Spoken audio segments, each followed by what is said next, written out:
Bonjour à tous, soyez les bienvenus, il est 11 heures pile, donc nous allons pouvoir commencer. J'attends de voir un petit peu déjà quelques connectés, on attend la petite minute qui va bien et puis on pourra tous se présenter et démarrer ce chouette live qui s'annonce. Vous allez bien tous là? Oui. Super. Bon, et bien commençons. Moi, j'ai envie de dire, ceux qui nous rejoindront. Et puis, de toute façon, il y a le replay. Donc voilà, tout le monde pourra reprendre le début s'il a manqué l'introduction. Donc, soyez tous les bienvenus. Merci d'être au rendez-vous de ce webinaire édifiant consacré au e-onboarding. Donc, c'est un sujet important puisqu'il s'agit d'accueillir les nouveaux collaborateurs. Et on va notamment vous montrer comment on peut booster cette expérience collaborateur par l'exemple d'un dispositif malin sous forme d'épisode que nous avons mis en place avec une grande mutuelle, la MGEN. Je m'appelle Ophélie Vernet. Le groupe Edifia, c'est une entreprise basée à Savenay, près de Nantes, avec des domaines d'expertise complémentaires, dont la formation professionnelle et l'événementiel. Et vous allez voir que pendant un peu plus de 30 minutes, nous allons naviguer entre ces deux thématiques, formation professionnelle et événementielle. Alors, avec moi pour en parler et partager cette belle expérience de collaboration qui se poursuit encore, eh bien, Sophie, Thomas. Bonjour à tous. Moi, je suis responsable événementiel et responsable de production, donc l'architecte de la solution qu'on va vous présenter aujourd'hui. Et sachant qu'on va parler ensemble des défis qu'on a rencontrés et des innovations réalisées pour créer un onboarding à la fois efficace, distanciel et chaleureux. Nicolas Didel est avec nous aussi. Bonjour à tous et à toutes. Moi, je suis la deuxième partie de notre binôme et moi, je suis journaliste et animateur et j'ai le plaisir d'animer les directs MGEN que l'on va vous présenter d'ici quelques instants. Et super, et merci. Et avec nous également, merci Agatha Mazur, notre invitée spéciale puisque tu es notre cliente. Oui, bonjour à toutes et à tous. Je suis ravie d'être avec vous. Alors, je suis responsable projet RH au sein de la DRH Group et plus précisément au sein de l'équipe formation et transformation culturelle. Et je pilote entre autres donc le parcours d'intégration groupe côté MGEN. Eh bien, merci. Alors, tout d'abord, peut-être une définition et puis quelques chiffres. Le terme onboarding en entreprise, en fait, fait référence déjà au processus d'intégration des nouveaux employés dans une organisation. L'objectif principal, c'est évidemment de faciliter leur adaptation, s'assurer que ces petits nouveaux se sentent accueillis, bien informés. C'est évidemment les préparer à être opérationnels rapidement et idéalement réduire le turnover. Avant de passer aux chiffres, durant ce webinaire, je vais vous proposer quelques questions à travers le chat qui est disponible sur l'interface à droite de votre écran. Première question, si vous le voulez bien. Pourquoi le onboarding semble-t-il incontournable aujourd'hui? D'après vous, est-ce que c'est le besoin de sens de plus en plus prégnant? Est-ce que c'est la baisse de l'engagement? Est-ce que c'est la guerre des talents? Est-ce que c'est le télétravail? Voilà, ça nous intéresse de savoir un petit peu ce que vous en pensez. On reviendra sur vos réponses en fin de ce webinaire sur la séquence questions-réponses. Donc, je vous le disais, quelques chiffres que j'avais envie de vous partager parce qu'ils sont assez édifiants. Vous allez voir, la plupart s'affichent à l'écran. Je ne vais pas tous vous les décrire. Mais par exemple, le fait que Cadre Emploi en 2019 rappelle qu'une mauvaise intégration fait démissionner un cadre sur 3, que 17 heures, c'est à peu près le temps moyen passé par Agatha, par exemple, par les RH pour chaque onboarding, c'est énorme en fait. On voit l'enjeu. Donc, Agatha, par exemple, pour commencer, c'était quoi l'enjeu pour vous à la MGEN lorsque tu as décidé de travailler avec Edifia? Alors, tout d'abord, peut-être quelques mots de contexte, Ophélie. Alors, MGEN, c'est un assureur mais pas un assureur comme les autres, puisqu'on est une mutuelle avec une culture et des valeurs très fortes, avec un héritage, avec presque 90 ans d'histoire. Et on est environ 10 000 collaborateurs répartis sur l'ensemble du territoire avec des activités variées, avec une grande diversité de métiers. Donc, on a 330 métiers différents dans le domaine du secteur de l'assurance, de la gestion, des fonctions commerciales, mais également des fonctions support du siège et de la DSI, auxquelles viennent s'ajouter les métiers en lien avec notre offre de soins. Donc, chaque année, on recrute environ 500 collaborateurs et cela nous semblait essentiel de leur souhaiter la bienvenue, de bien les accueillir pour bien les intégrer et à terme de les fidéliser. Et ce qui nous semblait également important, c'était que chaque collaborateur comprenne son rôle au sein du collectif, de donner à chacun et à chacune du sens au travail. Et c'est dans ce contexte et compte tenu des spécificités MGEN, donc on a souhaité repenser notre parcours d'intégration groupe et donc on a fait appel à Edifia. Super. Et donc, du coup, Sophie, toi qui es l'architecte de la solution, en fait, la commande de départ de la MGEN, Agatha vient d'en parler, mais c'était quoi? Tu l'as perçu comment? Et puis surtout, selon toi, qu'est-ce qui a fait la différence finalement? La commande initiale de MGEN, c'était d'abord du présentiel. Donc, on avait créé des journées sur mesure très expérientielles où il y avait un triple objectif. C'était à la fois de donner de l'information sur MGEN pour les nouveaux arrivants, d'avoir de la convivialité entre les participants pour qu'ils se rendent compte de l'interactivité, et puis de jouer, vraiment de participer en fait. Et puis le Covid est passé par là, donc on a eu l'occasion de faire 2 journées avant la période Covid. Ces journées ont vraiment bien fonctionné, ont été très très appréciées. Mais le Covid étant passé par là, il a fallu se réinventer, transformer la contrainte en opportunité, comme on l'a tous fait ici, j'imagine.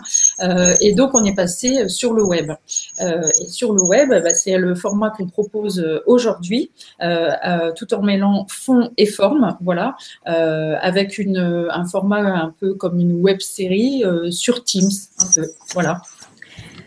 Mais donc, attention, parce que ça ne se limite pas à Teams, ça c'est l'outil évidemment de diffusion, mais Nicolas, peut-être que tu peux nous en dire plus concrètement, ça ressemblait à quoi ce dispositif? Déjà, ce que je pourrais dire, c'est qu'il faut saluer MGEN, parce que moi j'ai le souvenir de la période Covid en mars 2020, quand on avait réalisé 2 sessions en présentiel et que l'on se dit le Covid arrive, tout tombe à l'eau, et MGEN, et Agatha pourra en parler, a vraiment souhaité conserver ce lien avec les nouveaux collaborateurs et les nouvelles collaboratrices. C'est vraiment essentiel parce que plus que jamais, il y avait besoin d'accueillir des nouveaux qui en plus travaillent partout en France, sur tout le territoire et dans des métiers très différents. Et donc, il y avait cette volonté de conserver ce lien. Alors, il y avait cette contrainte du Covid, on a essayé de la transformer en opportunité pour inventer de manière très rapide un modèle qui soit simple et efficace. Et on est arrivé très vite à une solution plutôt maligne, parce que ça fait quelques années que ça fonctionne et ça fonctionne toujours très bien. L'idée, c'était de proposer aux nouveaux et aux nouveaux entrants des rendez-vous par Teams, une série de 4 rendez-vous sur 3 ou 4 semaines, voilà, c'était échelonné un tout petit peu dans le temps, des directs en Teams qui durent 1 heure. Direct, le mot est important parce que voilà, c'était pas de la communication préparée, on est vraiment dans de la prise directe avec les gens via Teams. Des directs qui sont donc animés avec à la fois des personnes de la direction et des différents services et en face de nous, les 100 ou 150 nouveaux entrants qui nous suivent. Et ensuite, des directs qui sont thématisés. C'est-à-dire que le premier direct, pour faire très simple, on l'appelle le grand direct, c'est vraiment une prise de contact et ça permet de se rencontrer. On a généralement le directeur général et le président d'MGEN qui interviennent pour saluer et accueillir les nouveaux. Et ça, c'est quand même exemplaire que le DG et le président soient là et ils tiennent absolument à chaque fois à être présents. Donc, un premier grand direct. Et puis ensuite, on chemine un peu dans la culture MGEN avec un second direct qui est consacré à la culture, aux valeurs, à l'économie sociale et et solidaire. Puis on passe à un troisième direct qui est consacré plutôt à toute la partie transformation, parce que MGN est en plein mouvement de transformation aujourd'hui. Puis enfin un quatrième direct, toujours d'1 heure, qui parle de l'accompagnement RH. Et voilà ce parcours, web-série, je ne sais pas si on peut dire web-série, mais en tout cas ce parcours sur 3 ou 4 semaines, avec à chaque fois des directs thématisés. Et puis on expliquera un petit peu plus concrètement ce qu'il y a à l'intérieur pour que ça fonctionne, mais beaucoup d'échanges, beaucoup de découvertes, pour que ce soit un moment très agréable pour les nouveaux qui rentrent dans le groupe et qui sont accueillis de cette manière. Absolument. Voilà. Et Agatha, du coup, en quelques mots, ces directs MGEN, pourquoi ils ont fonctionné? Pourquoi ils fonctionnent encore d'ailleurs? Alors, pourquoi ça fonctionne bien? Alors, c'est un dispositif qui a été pensé pour que les nouveaux collaborateurs bénéficient d'un parcours d'intégration transverse. Donc, dès leur arrivée, ça leur permet de découvrir leur nouvel environnement professionnel, de s'immerger dans nos spécificités, notre organisation, nos valeurs. Donc, du coup, les nouveaux collaborateurs bénéficient tous du même niveau d'information au plus près de l'actualité MGN, et ce, quelle que soit leur activité ou leur situation géographique. Et ensuite, dans un deuxième temps, ils vont intégrer des dispositifs de formation plus spécifiques à leur métier. Et d'un point de vue organisationnel, ce qui est intéressant pour nous, c'est qu'on va avoir 2 rendez-vous annuels ritualisés sur lesquels les managers vont pouvoir inscrire leurs nouveaux collaborateurs. Donc, on a un process qui est simple et ritualisé pour les managers. Ok. On va donc aborder les facteurs clés de succès du dispositif, mais j'avais envie de vous poser une deuxième question. Donc, si vous voulez utiliser la section chat, une démarche de onboarding pour vous qui serait réussie, elle va reposer sur quoi? Est-ce que c'est plutôt l'accueil personnalisé? Est-ce que c'est le suivi dans le temps? Est-ce que c'est l'effet waouh? Ou est-ce que c'est la création de liens humains? Là aussi, ça nous intéresse un peu de connaître vos priorités. Alors du coup, c'est vrai que ça fait, on l'a rappelé, ça fait 4 ans que vous renouvelez cet exercice distanciel tous ensemble. Agatha, puis Sophie, qu'est-ce qui explique ce partenariat depuis 4 années? Alors, ce qui explique ce partenariat, alors c'est un partenariat qui fonctionne bien, même très bien, puisqu'on travaille en confiance, avec beaucoup d'écoute, d'échange, beaucoup de souplesse et d'adaptabilité. Et on a besoin d'être adaptable, on a besoin d'être agile, puisque l'actualité change rapidement, on est dans un environnement qui bouge beaucoup, qui évolue très vite. Donc, ça nous oblige à nous renouveler avant chaque promotion. Et en 4 ans, aucun direct ne se ressemble, donc on ne s'ennuie jamais. Et ce qui est très rassurant pour nous, c'est que Nicolas a une bonne connaissance de l'environnement MGN et de ses acteurs, et c'est ce qui lui permet d'ajuster les contenus même à la dernière minute. Donc, c'est très confortable pour nous. Sophie, tu dirais quoi, toi? Pourquoi ça fonctionne depuis 4 années? Moi, du côté production, j'ai envie de dire, du côté backstage, c'est un triptyque qui… Ah, il y a un petit sifflement. Excuse-moi, Sophie, peut-être que tu es près du micro ou quoi, et c'est vrai que je sais pas. Il y a en fait un triptyque qui fonctionne bien. Si tu peux mettre la slide, Ophélie, merci. Voilà, qui est vraiment la maîtrise éditoriale. L'appui technique, le back-office professionnel. La maîtrise éditoriale, Nicolas va en parler, c'est vraiment tout le contenu de ces directs qui est extrêmement travaillé et soigné, autant fond et forme. L'appui technique, on verra aussi, on est vraiment sur un vrai régie professionnel, on n'est pas juste derrière notre ordi, enfin, il y a de la lumière, il y a un environnement, il y a quelque chose de chaleureux qui est créé pour que vraiment on soit dans une notion d'accueil. Et puis, il y a le back-office professionnel qui est tout le support aussi administratif, formation, parce que c'est vraiment un programme qui est à double connotation événementielle, formation. Voilà, donc, et c'est toute cette équipe-là qui, bien coordonnée, fonctionne. C'est que en fait, on sait que j'ai envie de dire l'enveloppe, le contenant est bien fait, les bases sont bien solides et on n'a plus que, entre guillemets, à travailler le fond, les contenus, et ce qui est un travail régulier, puisque, comme l'a dit Agatha, il n'y a pas un direct qui se ressemble, puisque l'actualité MGEN change tout le temps. Mais en tout cas, le socle, les fondements sont très bien posés, et depuis 4 ans maintenant, vraiment solides, et on a une réplicabilité qui est très agréable, en fait. On a une vraie confiance avec MGEN, Agatha en a parlé, et ce dispositif permet d'optimiser à chaque fois. On se repose les questions, on s'endort surtout pas sur nos lauriers et on se dit à chaque fois comment on peut faire encore mieux. Et ça permet d'optimiser le dispositif. Voilà. Nicolas, on va rentrer donc un peu plus dans la dynamique de ces directs. Côté éditorial, tu dirais que les clés de succès, ce serait quoi? On en a résumé quelques-unes ici. Comme disait Agatha tout à l'heure, voilà, il faut travailler les contenus et je crois que la clé, et là on parle d'MGEN, mais je pense qu'on parle aussi pour toutes les entreprises qui nous écoutent aujourd'hui. La clé lorsque l'on veut réussir quelque chose, c'est de penser à notre public. Et là, le public, ce sont des nouveaux entrants, des personnes qui viennent de rejoindre le groupe MGEN depuis quelques semaines ou quelques mois. Et donc, il faut que le dispositif soit pensé pour eux. Il y a évidemment, de la part d'MGEN, des messages à faire passer, mais il faut qu'on s'assure que ces messages soient vraiment compris et bien intégrés par les personnes. Et donc, la première clé de succès pour nous, ça a été de bien comprendre l'environnement MGEN, son histoire, sa culture. Comme disait Agatha, c'est un groupe de 10 000 collaborateurs, pratiquement 80 ans d'existence. Donc, c'est un groupe qui est très vaste, avec parfois une certaine complexité, mais dans le bon sens du terme. Et il a fallu bien comprendre cet environnement. Et ensuite, avec un travail, moi je suis journaliste à la base, donc avec, on va dire, un certain recul, et un peu un esprit critique, c'est d'essayer de se poser les questions que peuvent se poser les nouveaux entrants. Et là, il y a une petite différence entre le message que vous voulez faire passer et puis bien se mettre à la place des nouveaux. C'est-à-dire ne pas hésiter à poser des questions, parfois un peu basiques, triviales, mais qui permettent de bien expliquer les choses, de bien contextualiser. Je prends un exemple. MGEN fait partie du domaine de l'économie sociale et solidaire, l'ESS. Voilà. On pourrait imaginer que tout le monde qui intègre MGEN connaisse cette notion et soit à l'aise. Ce n'est pas le cas.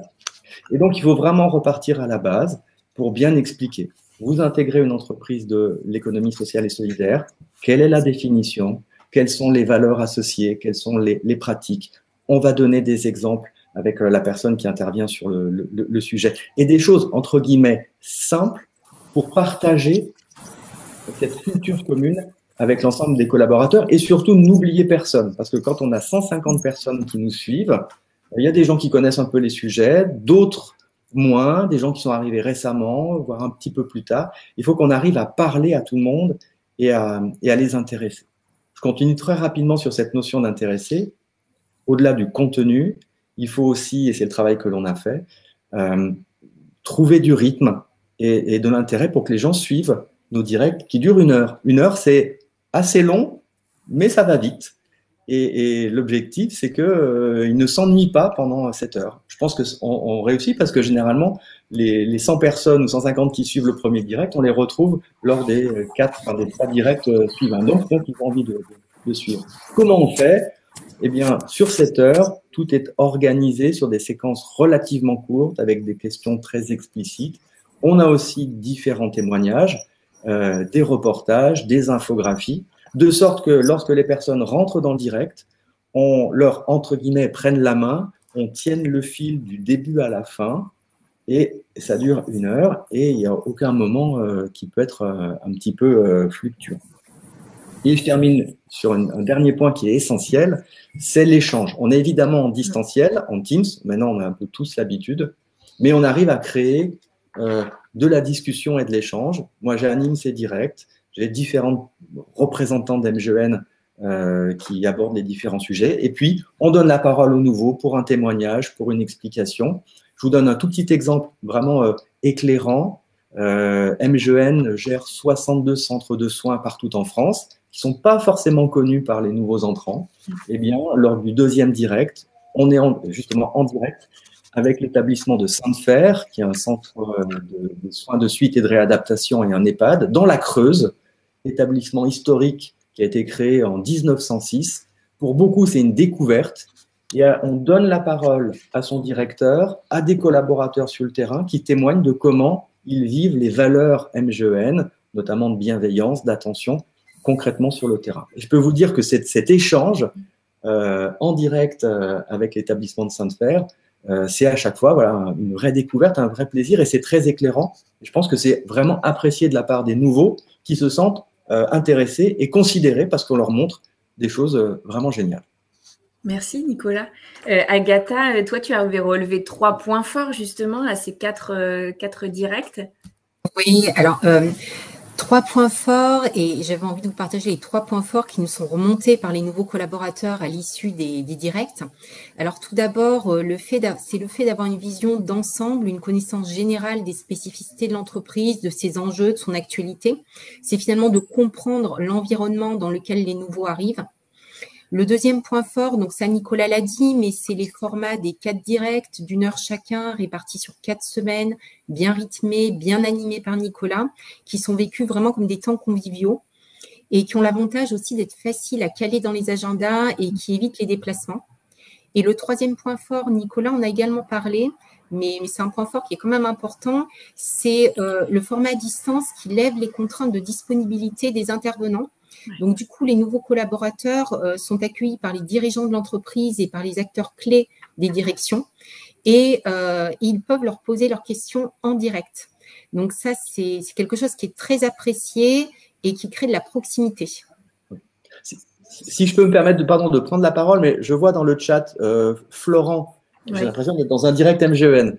Mais je vois Florent qui dit « Nous sommes revenus à l'accueil en présentiel. Les participants apprécient de se rencontrer, échanger entre eux. » On est totalement d'accord. Le présentiel, c'est génial. Et les 2 sessions en présentiel qu'on avait réalisées étaient super sympas. Mais comme vient de le dire Agatha, le distanciel, alors ne remplace pas, mais vraiment fait le job quand on arrive à parler et à échanger avec les gens. C'est sûr que ça serait super génial de pouvoir réunir tout le monde, mais il y a aussi des contraintes et un système. Agatha, tu peux revenir dessus. Mais encore une fois, ça marche et les gens apprécient. C'est tout l'enjeu. Oui. On reviendra sur cet aspect hybride, mais effectivement, ça n'a pas remplacé, puisque à la MGEN, tu en parleras aussi, Agatha, il y a des temps présentiels en local. Là, il se trouve que c'est l'intégration au sein d'un groupe, mais ça n'a pas du tout empêché, ça n'empêche toujours pas l'accueil physique dans des équipes avec des temps de découverte de son équipe en présentiel. Mais on y reviendra. Merci, Agatha. Du coup, Sophie, cette solution, il y a un point intéressant sur lequel revenir, c'est la casquette d'événementiel couplée à celle d'organismes de formation, des DIFIC pour le coup.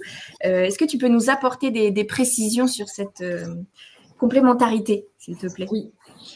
L'idée, en effet, c'est d'événementialiser ces directs pour les rendre justement très dynamiques et très percutants et que les personnes aient envie de rester du début à la fin de chaque direct. Donc, il y a la casquette événementielle, comme je disais tout à l'heure, avec un vrai dispositif et de production technique. On voit ici quelques photos. Donc on voit Nicolas qui est en situation, devant l'écran, et puis derrière toute la régie technique où on est deux techniciens, enfin un technicien et moi en production. Voilà. Donc et puis on voit en bas de l'écran à gauche l'écran qui démarre, puisque 10 minutes avant le lancement de chaque direct, on fait un décompte avec une petite musique d'accueil. C'est plein de petits détails qui font que ce ne sont pas des Teams, juste un Teams où on a rendez-vous à 11h, etc. On les accueille en musique, on a un décor qui est plutôt chaleureux, sympathique, on les fait interagir pendant le direct, Nicolas en a parlé, on passe des vidéos, on fait des sondages online aussi directement. Enfin voilà, il y a plein de choses qui se passent, donc vraiment événementialiser les choses. Et puis de l'autre côté aussi, on a cet aspect formation formation, puisque Edifia est un organisme de formation aussi, donc on a les deux casquettes et on a un back-office très rodé avec un système d'émargement en ligne en démarrage de direct, un système de questionnaire en fin de parcours, enfin avant le parcours et à la fin du parcours, les convocations, questionnaire de connaissances MGEN, etc. Donc, il y a les directs et puis il y a tout ce qui se passe autour dans le cadre aussi d'un programme de formation et d'intégration, ce qui fait que ça rend le dispositif très, très sérieux, très concret, voilà. Et c'est toutes ces dimensions-là, j'ai envie de dire, c'est l'alchimie de tous ces paramètres-là qui font la réussite de ce programme et qui font que les gens restent en fait et y participent. Agatha, ce volet-là administratif, la partie certification Calliope finalement aussi des DIFIA, tu en penses quoi? Ça a été un plus quand même, j'imagine? Oui, complètement. Chez nous, l'intégration fait partie intégrante du plan de développement des compétences des collaborateurs. Donc, on a un process qui est sécurisé, clair, bien rodé. Comme l'a dit Sophie, donc on va avoir notamment les émargements électroniques, donc qui vont nous permettre de suivre facilement les présences. On va avoir également les questionnaires qui nous permettent d'évaluer la formation et d'ajuster les contenus, donc au fil de l'eau, au fil des directs. Donc, je ne vais pas revenir sur tout ce qu'a dit Sophie, mais on va avoir une charge administrative qui va être simplifiée et qui ne va pas reposer uniquement sur l'équipe formation. Donc, pour nous, c'est quand même très confortable. Grâce au questionnaire d'évaluation justement qu'on adresse à la fin de chaque live, on obtient des verbatims de satisfaction. Je vous en ai repris quelques-uns qui s'affichent. Donc, on en parlait tout à l'heure. Comme ça a l'air super, mais est-ce que ça remplace le présentiel? Nicolas, tu avais commencé à y répondre tout à l'heure. On est d'accord, ce dispositif ne remplace pas complètement et à 100% un accueil présentiel. Oui, on en a parlé tout à l'heure, mais c'est la vraie question. Et j'imagine que les personnes, enfin vous qui nous suivez, vous pouvez vous poser la question. Est-ce qu'il faut tout faire en présentiel? Est-ce qu'il faut tout faire en distanciel? Encore une fois, on était parti de cette contrainte et on s'est aperçu que il y avait moyen d'avoir un accueil à distance qui fonctionne. Mais peut-être ce qui est important, on vient d'en parler, c'est que ça permet à l'échelle nationale d'avoir un partage commun qui n'empêche pas, Agatha, tu vas revenir dessus, d'avoir des échanges par structure, par région. Donc, les choses sont tout à fait complémentaires. Mais Agatha, je te laisse la parole. Oui, merci Nicolas. C'est exactement ça. C'est finalement ces 4 directs, c'est une première brique en fait du parcours d'intégration. Et ensuite, les nouveaux vont intégrer des parcours plus spécifiques à leur métier, puisqu'on a quand même 330 métiers différents. Mais ça, en tout cas, ça permet d'avoir une première brique avec un premier niveau de connaissances commun, transverse, sur lequel dont les nouveaux peuvent bénéficier assez facilement et s'approprier cette culture MGEN où qu'ils soient et quel que soit leur métier. Ouais. Et juste si je peux rajouter quelque chose, dans cette notion d'échange, ce qui est quand même extraordinaire, c'est que tous les collaborateurs, qu'ils soient dans les Hauts-de-France, à Montpellier, à Clermont-Ferrand ou ailleurs, peuvent échanger ensemble au moment des directs et sont aussi au contact des différents représentants des services. Et vous avez la DRH qui intervient, la directrice de la transformation, et il peut y avoir des questions et des échanges directs. Alors évidemment, en présentiel, c'est bien aussi, mais là, le fait que chacun soit à son bureau, devant l'ordinateur, il y a un peu un bon esprit, on est tranquille. Je parlais tout à l'heure du DG et du président qui interviennent. Ils sont souvent en chemise et il y a une vraie proximité via l'écran. Donc, encore une fois, je ne vais pas vous dire, ça remplace de passer tout en distanciel, mais ça fait le job. Et je rebondis sur une question que j'ai aperçue dans le chat, quelqu'un qui dit c'est chouette, mais c'est pas forcément adapté à des petites structures. Justement, on y viendra. C'est la dernière partie de ce live. Moi, j'ai l'habitude de saisir. Et c'est Sophie qui répond à ça en plus. Alors voilà. En tout cas, justement, on arrive, il est 28, on arrive presque au terme de ce webinaire et juste avant cette séquence de questions-réponses qui va vous permettre aussi d'interroger nos orateurs. avant de terminer sur la dernière partie qui serait plutôt sur la méthodo, c'est-à-dire comment on organise ça dans différentes tailles de structures, justement, je voulais vous poser une dernière question qui aurait peut-être pu être posée d'ailleurs dès le départ, mais je voulais savoir, vous qui nous écoutez, si des dispositifs de onboarding existent dans vos entreprises, puisque c'est un vrai sujet qu'on lit de plus en plus, mais est-ce que véritablement les entreprises s'en sont saisies? Ben, c'est intéressant de le savoir. Donc, oui, non, ou alors oui, mais c'est pas encore ça, quoi. C'est pas encore hyper professionnalisé, j'ai envie de te dire, ou industrialisé, ça dépend. Dernière partie du coup, Sophie, il y a une question qu'on peut se poser évidemment à l'issue de ce webinaire, et Caroline nous l'a posée. Est-ce que c'est faisable pour de plus petites structures? Effectivement, on n'est pas tous la MGEN, on n'a pas tous 301 métiers. Est-ce que c'est transposable partout en fait? En fait, ce qui est transposable partout, c'est, j'ai envie de dire, la réflexion amont, c'est déjà un état des lieux. Bon, c'est chouette de voir dans le sondage que il y a que 8% qui n'ont pas encore de réflexion ou d'action sur du onboarding, mais c'est déjà beaucoup trop peut-être. Voilà, c'est là où il faut se poser la question. Et nous, la façon dont on intervient, on prend la situation à un instant T telle qu'elle est dans l'entreprise, c'est-à-dire on va faire un état des lieux. Ok, vous avez une démarche onboarding, elle est pas, mais c'est pas encore ça, comme le dit le sondage. Et ben, qu'est-ce qu'on pourrait améliorer? Ok, vous n'en avez pas du tout. Eh bien, on va s'adapter aussi à la situation de l'entreprise. Si c'est une entreprise qui est multisite, le distanciel va pouvoir faire le job sur une partie du onboarding. On est bien d'accord qu'on peut compléter, comme le fait MGEN, en présentiel sur les sites localement. Si vous êtes une entreprise, vous êtes sur un seul site, et bien là, on va voir une autre solution et peut-être privilégier le présentiel puisque vous avez une salle qui accueille tant de collaborateurs en fonction du nombre de collaborateurs que vous avez chez vous. Vous voulez le faire par équipe, vous voulez le faire toute l'entreprise en même temps. Tout est imaginable en fait. Voilà, le tout c'est de bien se poser entre nous et nous c'est ce qu'on fait même quand on fait des projets événementiels.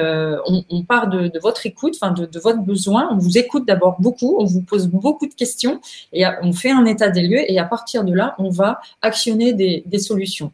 Après, un dispositif comme celui-ci, comme je vous l'ai dit, on l'a optimisé d'année en année. On a un budget de démarrage qui est de l'ingénierie, c'est-à-dire la conception du module. Et puis après, on optimise donc.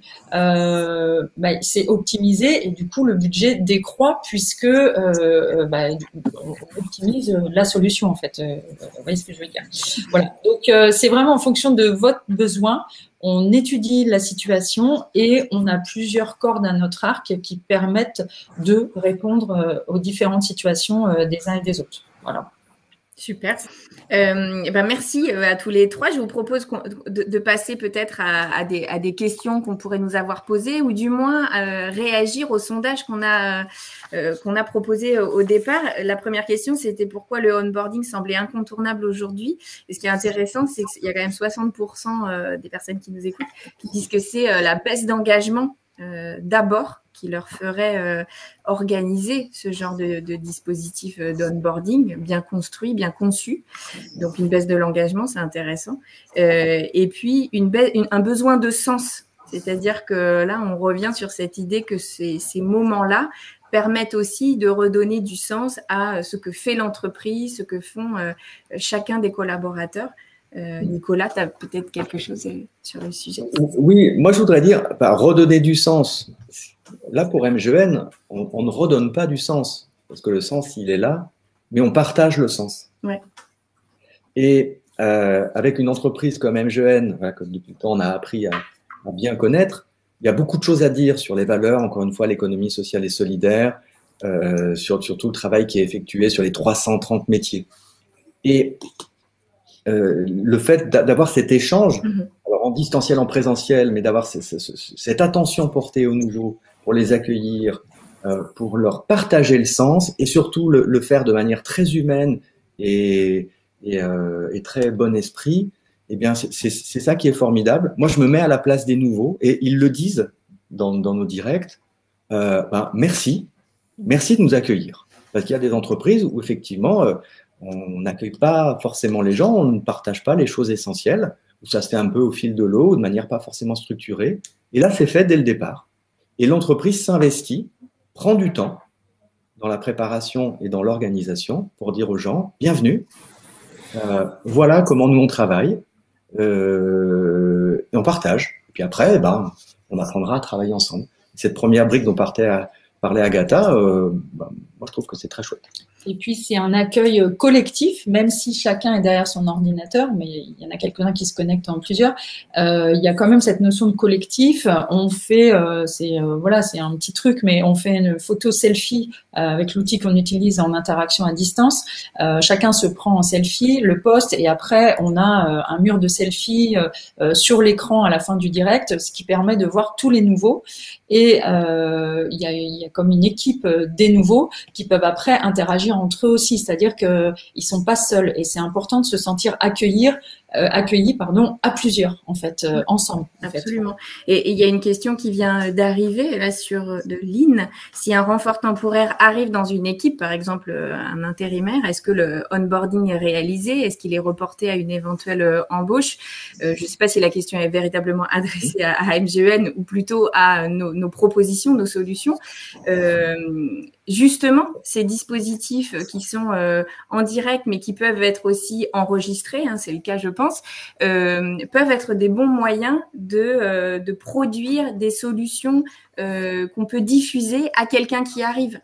C'est-à-dire que cet intérimaire qui arrive, eh bien, on lui permet de voir les quelques lives peut-être qui ont eu lieu pour lui transmettre ce sens, qu'il prenne conscience de l'organisation qu'il intègre et de son fonctionnement, ce qui n'empêchera pas ensuite un accueil auprès de son équipe. Et là, en physique, je me trompe, Sophie, il y a des choses comme ça possibles?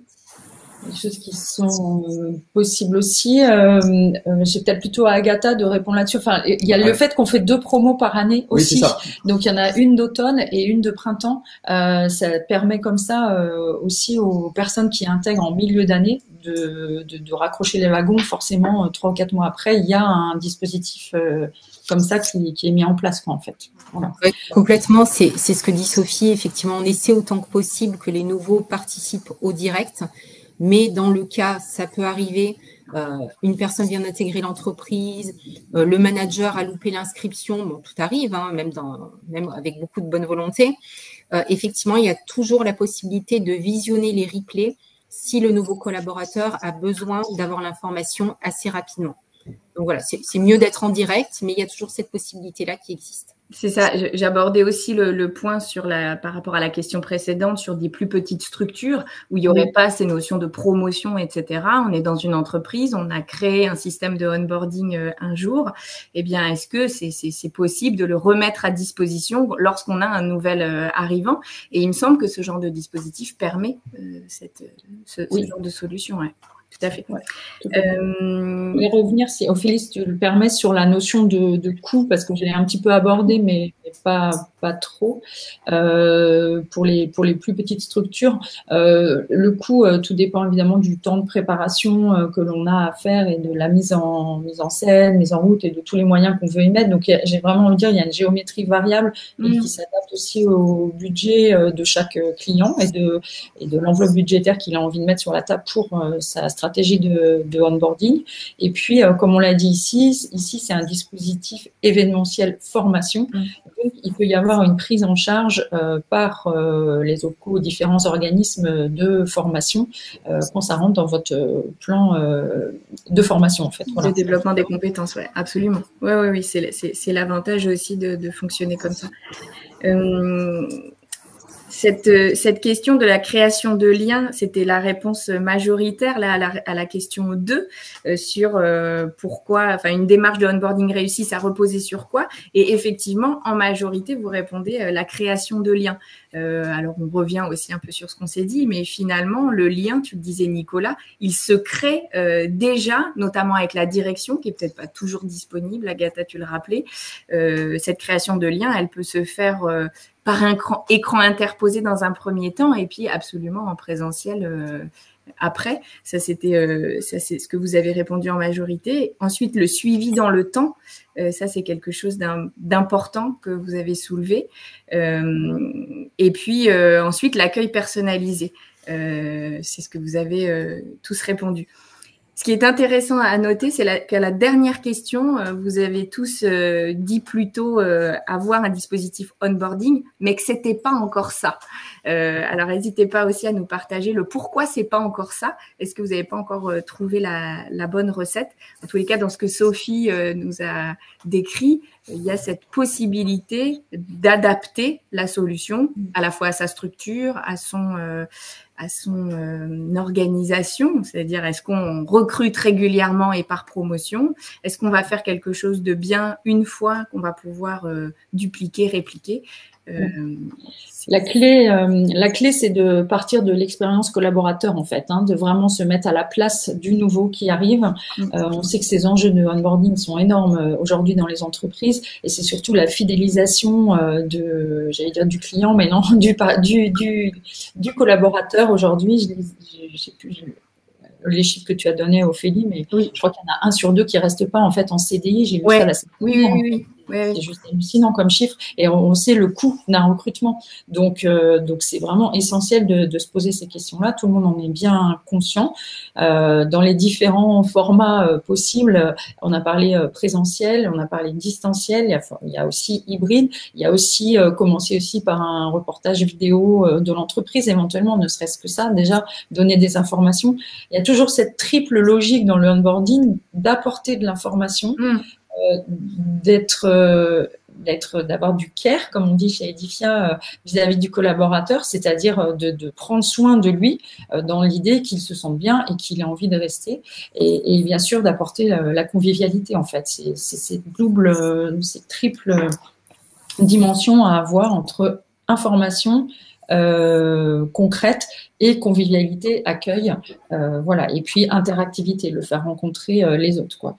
Donc nous, c'est toujours ces dimensions-là qu'on a en tête quand on vous écoute pour vous proposer un parcours onboarding qui peut être du plus simple au plus élaboré. Justement, par rapport à cette adaptation, il y a une question qui vient d'arriver qui fait référence au profil des embauchés. C'est-à-dire, est-ce que sur des profils plus exécutants, Valérie, elle dit, sans minimiser l'importance de ces métiers, mais plus ouvriers, plus techniques, plus terrain, est-ce que ce dispositif peut-être distanciel est adapté? Alors, je ne sais pas si elle fait référence au matériel, parce qu'effectivement, ces métiers-là n'ont pas forcément un ordinateur, une connexion, des identifiants tout de suite.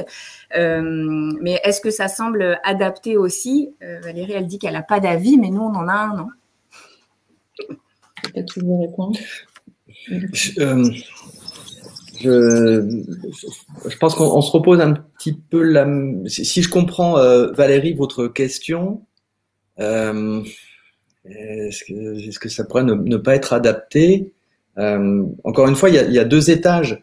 Là, on est vraiment dans l'accueil de l'ensemble des collaborateurs sur toute la France et tous métiers confondus, parce qu'on a des gens des services informatiques, des gens des sections dans chaque département, des gens du siège qui font du commercial, de l'assurance, du soin. Donc, vous voyez, il y a des métiers très, très différents. Donc là, on est dans une rencontre entre tous pour partager des choses communes. Une fois que ça s'est fait, comme le disait Agatha tout à l'heure, c'est la première brique. Chaque collaborateur, dans son métier plus spécifique, va poursuivre son parcours d'intégration avec son manager direct sur des questions qui, entre guillemets, le concernent plus dans son activité au quotidien. Absolument. Mais dans un premier temps, on a déjà accueilli, souhaité la bienvenue et partagé. Moi, j'aime bien cette notion d'essentiel. On partage souvent avec dans les directs MGEN les essentiels d'MGEN. Voilà, ce qu'il faut savoir de manière simple. Et moi, je pense toujours à Kevin, notre petit neveu de 15 ans. Il faut qu'on arrive à partager à tous les collaborateurs comme si on parlait à notre petit neveu de 15 ans qui connaît pas le sujet, pour bien lui expliquer les choses, voilà, lui réexpliquer les tenants et les aboutissants, bien définir les choses. Une fois que ça c'est fait, voilà, la personne est un peu outillée pour poursuivre son intégration au sein de l'entreprise de manière peut-être plus poussée, plus spécifique. Oui, absolument. j'introduisais en donnant une définition sur le onboarding, ça fait référence au processus d'intégration de tout nouvel employé dans une organisation pour faciliter son adaptation. Donc, tu parlais d'outillage, c'est exactement ça. Et quand on disait redonner du sens ou partager le sens, et voilà, vous avez fait partie d'un processus de recrutement. Bon, on a un petit peu oublié peut-être tout ce qui s'est dit. On est sur le premier jour, on arrive. Eh bien, on peut peut-être comprendre la démarche de l'entreprise, ce qu'elle vise, son ambition, qui en fait partie. Ça, c'est intéressant. Mais pardon, je reviens sur la question de Valérie. Vous parlez des exécutants de la production, sans minimiser l'importance de ces métiers, effectivement. Mais je veux dire que la question, à la limite, ne se pose pas. Tout nouvel entrant fait partie de l'entreprise, quel que soit son job, quel que soit son poste. Je vous donne un tout petit exemple. Je vous parlais de Sainte-Fer, l'établissement dans la Creuse.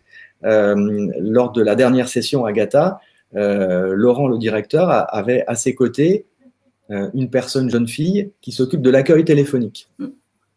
Bon, on peut se dire, une exécutante, elle n'est pas médecin, elle n'est pas infirmière, on n'est pas dans le soin. Et ce qu'on disait, c'est que cette personne, elle était essentielle pour porter les valeurs MGEN et les valeurs de l'établissement, parce que c'est elle qui a les patients au téléphone, c'est elle qui les accueille en physique. Et si l'accueil, il n'est pas bon, on revient à ce qu'on partage tous ensemble, si l'accueil, il n'est pas au niveau, non, on ne va pas le voir de manière négative. Quand l'accueil, il est au niveau, quand chacun, dans son job, est au niveau des valeurs de l'entreprise et du fonctionnement, c'est formidable. Et ça, pour que ça marche, il faut que quand la personne, elle arrive, on le partage et on lui dise. Et je dis toujours, ça va mieux en le disant.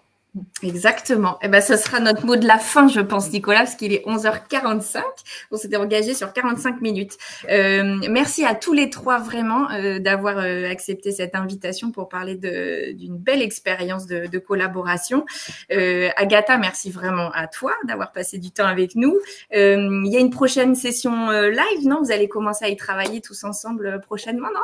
Oui, alors la session de mai vient de s'achever, donc une belle promo, presque 100 collaborateurs, très participative, très enrichissante. Et là, dès la rentrée, on va commencer à travailler sur la prochaine promo qui aura lieu sur octobre-novembre. Eh ben super. Donc, merci vraiment à tous les trois. Merci à tous ceux qui nous ont écoutés. Et puis, je vous dis à très bientôt pour le prochain webinaire Edifia qui aura lieu le 18 octobre sur un tout autre sujet. On parlera vente et préparation mentale des commerciaux. Je vous dis à bientôt et très bonne journée. Merci. Au revoir à tous. Merci. Au revoir. Bonne journée. À bientôt.